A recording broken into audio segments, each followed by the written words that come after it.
Students, another type of disk scheduling is scan scheduling. In this scan scheduling, the arm moves in only one direction, and that is from the inner track to the outer track. So it is going to travel from the inner track to the outer track, and then it is going to reverse the direction. So while it reverses the direction, it will take the request, that is from moving from the outer track to the inner track, it will take the request to move to the 0. So we can say that this is the innermost track, this is the outermost track. So if it is initially at 100, it will move from 100 to the 199 position. It will serve all the request, and then when it reaches the outer track, that is at the end, it will reverse its direction and it will travel to the inner track. That is why it is also known as an elevator disk scheduling or a scan disk scheduling. It scans all the requests moving from the inner track to the outer track and from the outer track to the inner track. Another type of scheduling, that is C-scan scheduling. So it is also going to scan from the inner track to the outer track, but the only difference is it is not going to reverse the direction. That is, initially it is 100, it will move to the outer track. So these are the tracks, track 1, track 2, track 2 and so on. So it is initially at 100, it will move from 100, it will move to 155, then 160, and then 180. That is the last one in the outer track.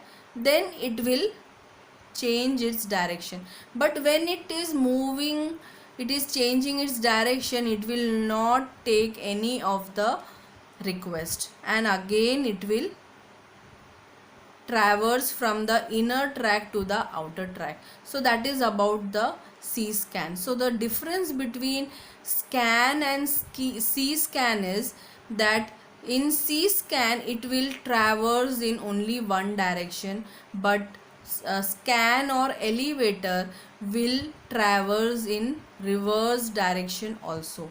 So when in case of C-scan, when the last track has been visited, the arm is returned to the opposite position and the scan begins again. But while it is going back, it will not take any of the request. So in this video, we had seen the types of disk scheduling, that is FIFO, seek time, scan and C-scan. Next we want to see disk cache. The concept of cache is, in case of virtual memory, in memory management, we had seen that the purpose of the cache is to store the data that is frequently used. Why? Because cache is speedy, the data that is used, frequently used, can be saved in cache. In the same way, there is a buffer in the main memory for disk sectors. So it contains copy of some of the sectors on the disk. So the sectors which are used frequently are stored in the disk cache. It has the same concept of memory cache. So the frequently used data of the disk sectors will be stored in this buffer which is there in the main memory. That is about the disk cache. And if that data is not there in the disk cache, okay, it has to be replaced.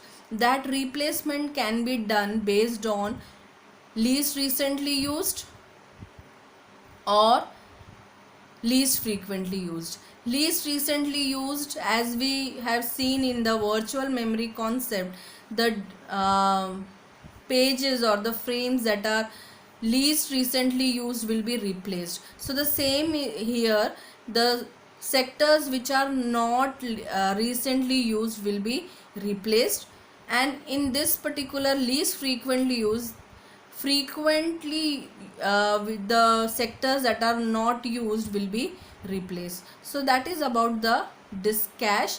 Disk cache is going to store the copy of the sectors on the disk, and if that disk is, if that data is not there, okay, if there is a miss, it will be copied, and the unused disk sectors will be replaced, and the replacement is carried out using least frequently or least recently. Any of the algorithms can be used. So students, with this we have completed the first module, and the next video will be covering the module number 6, that is Vx works and mucos. Thank you.